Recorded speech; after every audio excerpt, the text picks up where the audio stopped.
So let's just jump right in. We all have those huge kind of abstract goals, don't we? Like be more creative, find some inner peace, or become our higher self, whatever that means to you. But how in the world do you actually plan for something like that? Today we're going to get into the weird paradox of trying to make a to-do list for a goal you can't even really pin down. I mean, seriously, think about it. How do you make a to-do list for becoming a better person? We're taught our whole lives that success comes from breaking big projects down into small, easy steps. But when the project is you, where do you even begin? What's step one, achieve enlightenment? It feels kind of ridiculous just to say it out loud. So naturally, our first instinct is to fall back on what we know. We try to make a detailed, structured plan. We try to force logic and order onto what is, let's be honest, a deeply personal and messy journey. And you can see why this is so tempting, right? It feels so responsible, so effective. The idea is that if you can just create the perfect blueprint with all these clear, logical steps, then basically anyone can follow it and get to their goal. It takes this big, scary, abstract thing like personal growth and makes it feel as straightforward as building an app. This idea actually has a name. It's called Task-Agnostic Steps. It's basically a master plan. It's this belief that for any goal, even one as personal as this, there's a universal checklist of things to do, like practice mindfulness or journal every day, and that these steps will work for anyone, anywhere, anytime, a one-size-fits-all solution. But just when we think we've got this perfect, logical system all figured out, problems start to pop up. We start seeing some pretty big cracks forming in this beautiful blueprint of ours. And this, right here, this is the heart of the issue. What if becoming your higher self isn't like climbing a mountain where there's a clear summit you can see? What if it's more like learning to navigate a huge, unpredictable ocean? All of a sudden, a map with a fixed path isn't just less useful, it might actually be holding you back. And this is the real conflict here. You have this rigid step-by-step system that's designed for predictable results, but you're applying it to a goal that is fundamentally fluid, unpredictable, and super personal. So instead of freeing you up to transform, the plan starts to feel more like a cage. So the big question is, why does this super logical approach end up failing us? Well, let's dig in and uncover the hidden assumptions, the blind spots in the plan that we almost always miss. It turns out this whole structured approach has three big hidden flaws. First, it assumes our goal is some fixed destination. Second, it believes that growth follows this universal, straight line. And third, it relies way too much on logic and not nearly enough on creativity. Let's start with that first one.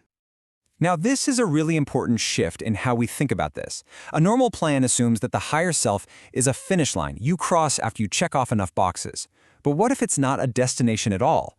What if it's actually a state of being? See, the plan focuses on doing things, but the real goal might be about understanding and being. The second blind spot is this whole one-size-fits-all idea. This assumption that my path to growth should look exactly like your path. But come on, we know personal growth is anything but universal. It's messy, you take 2 steps forward, 1 step back, and what works wonders for me might do absolutely nothing for you.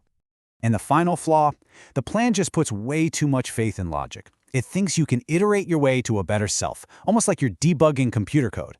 But real, genuine self-discovery, that often comes from those intuitive leaps, from spontaneous creative moments, the very things that a rigid structure can accidentally just completely crush. Okay, so if the rigid, step-by-step plan is flawed, what's the alternative? This is where things get really interesting. This is where we shift from just executing a plan to really embarking on an exploration. This right here is the whole game changer. We have to move away from thinking about these rigid, universal steps and start embracing creative, personal inquiries. It's a huge shift from asking, what task do I need to complete next, to asking, what question should I explore next? So how do we actually do this? Well, the trick is to totally reimagine the process with a few powerful strategies. So instead of rigid steps, we reframe them as open-ended questions. We can literally schedule in time not just for doing, but for actual contemplation.